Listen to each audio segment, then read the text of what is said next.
Hi hello నమస్తే అందరికీ welcome back to my channel my beautiful diary. ఇవాళటి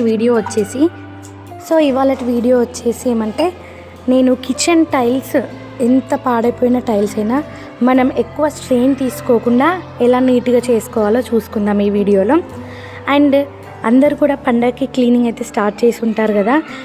మీరు కనుక క్లీనింగ్ అనేది స్టార్ట్ చేస్తే ఈ వీడియో మీకు కూడా యూస్ఫుల్ అవుతుంది. ఒకసారి చూడండి. మేమైతే చాలా రీసెంట్గా ఇప్పుడు మేము ఉంటున్న రూమ్లోకి షిఫ్ట్ అయ్యాము.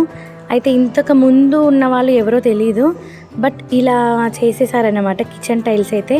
చాలా డేస్ నుండి నేను క్లీన్ చేద్దామని అనుకుంటున్నాను కానీ నాకు టైం ఉండట్లేదు. ఇప్పుడైతే ఎలాగో క్లీన్ చేద్దామని అనుకున్నాను కదా అని వీడియో తీస్తున్నాను. ఇఫ్ ఇన్ కేస్ ఎవరైనా మీకు కూడా యూస్ఫుల్ అవుతుందని. నేనైతే ఇక్కడ ఒక బౌల్లో 2 స్పూన్స్ ఆఫ్ బేకింగ్ సోడా తీసుకున్నానండి. ఆల్మోస్ట్ అందరి ఇళ్ళలో ఉంటుంది. ఒకవేళ లేకపోయినా మనకి బయట మార్కెట్లో ఈజీగా 10 రూపీస్కి ఒక ప్యాకెట్ వస్తుందండి. It is very sufficient. And ఇందులో నేను 1 స్పూన్ బయో ఎంజైమ్ అయితే యాడ్ చేశాను. ఇది ఉంటే యాడ్ చేసుకోండి, లేదంటే స్కిప్ చేసేయండి, నో ప్రాబ్లం. అండ్ నెక్స్ట్ వచ్చేసి వెనిగర్ యాడ్ చేశాను. చూసారా ఎలా వచ్చాదో మనకి సోడాలో వెనిగర్ యాడ్ చేయగానే. ఇందులో నెక్స్ట్ వచ్చేసి డిష్ వాష్ లిక్విడ్ యాడ్ చేస్తున్నాను. మీ దగ్గర లిక్విడ్ లేకపోతే సోప్ని కాస్త కరిగించి యాడ్ చేసుకోండి. ఇంకా ఇక్కడైతే మన లిక్విడ్ అయితే తయారైపోయిందండి. ఇంతే, చాలా సింపుల్గా. అండ్ ఫస్ట్ అయితే వాటర్ తోటి వెట్ చేసేయాలన్నమాట. అది ఎండిపోయి ఉంటుంది కదా, దాన్ని వాటర్ తోటి వెట్ చేసి నెక్స్ట్ మనం ప్రిపేర్ చేసుకున్న లిక్విడ్ ఉంది కదా దాంతో ఒక స్క్రబ్, ఏదైనా స్క్రబ్ తీసుకోండి. స్టీల్ స్క్రబ్ కూడా అవసరం లేదండి. జస్ట్ మీరు పెయిన్ హ్యాండ్ రాకుండా ఈజీగా అప్లై చేసి, మీకు ఒకవేళ వీలు ఉంటే ఒక 1 అవర్ అలా దాన్ని వదిలేసేయండి. ఇట్లా మనం అప్లై చేసిన తర్వాత చాలా సింపుల్గా, ఎందుకంటే అది మనం సోడా అండ్ వెనిగర్ యాడ్ చేసాం కదా, ఎంత మురికి ఉన్నా అది తినేస్తుంది అన్నమాట. మీకు బాగా ఎక్కువగా ఉంటే ఏం చేయాలంటే డైరెక్ట్ సోడాని అప్లై చేసి తర్వాత వెనిగర్ని కూడా అప్లై చేశారనుకో, పోసేస్తే వెంటనే వెళ్ళిపోతుందండి ఎంత మురికైనా. మనం ఎక్కువగా కెమికల్స్ యూజ్ చేయకుండా ఇలా క్లీన్ చేసుకోవచ్చు మన ఇంట్లో దొరికే ఐటమ్స్తో.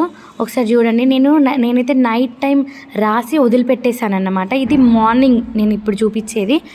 ఆల్మోస్ట్ ఆల్ అంత మురికి అంతా వదిలిపోవడానికి రెడీగా ఉందన్నమాట. మనం ఈజీగా జస్ట్ చూడండి, నేను ఇలా ఈజీగా చేయితో అంటున్నాను అంతే, అది వెళ్ళిపోతుంది. ఒక్కసారి గమనించండి మీరు ఇక్కడ. మనం స్టీల్ పీస్తో కనుక గీకినట్టయితే చాలా పెయిన్, మన హ్యాండ్కి పెయిన్ వస్తుంది అండ్ ప్రెషర్ పెట్టాలి.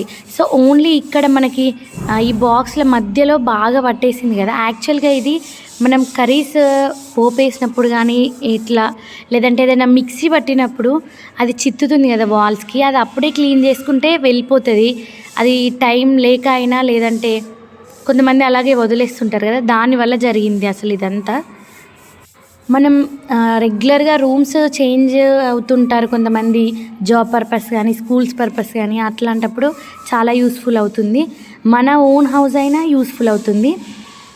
ఖచ్చితంగా మీకు కనుక ఈ టిప్ కనుక నచ్చితే నా ఛానల్కి సబ్స్క్రైబ్ చేసుకోండి, అలాగే ఈ వీడియోకి లైక్ చేయండి. ఇంతే అండి, ఇంత సింపుల్గా మనమైతే క్లీన్ చేసేసుకోవచ్చు. ఇక్కడ చూడండి, అది మనం నైట్ రాసి వదిలిపెట్టాం కాబట్టి మొత్తం అంతా తినేస్తుంది అనమాట. నెక్స్ట్ అయితే నేను వాటర్ పోసి అంతా క్లీన్ చేస్తున్నాను అన్నమాట.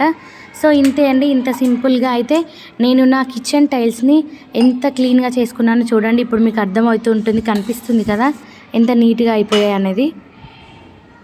ఒకవేళ 1 టైంకి మీకు నీట్గా కాకపోతే ఇంకొకసారి ట్రై చేయండి, ఈజీగా అయిపోతుంది. Thank you for watching video. Don't forget to like, share and subscribe.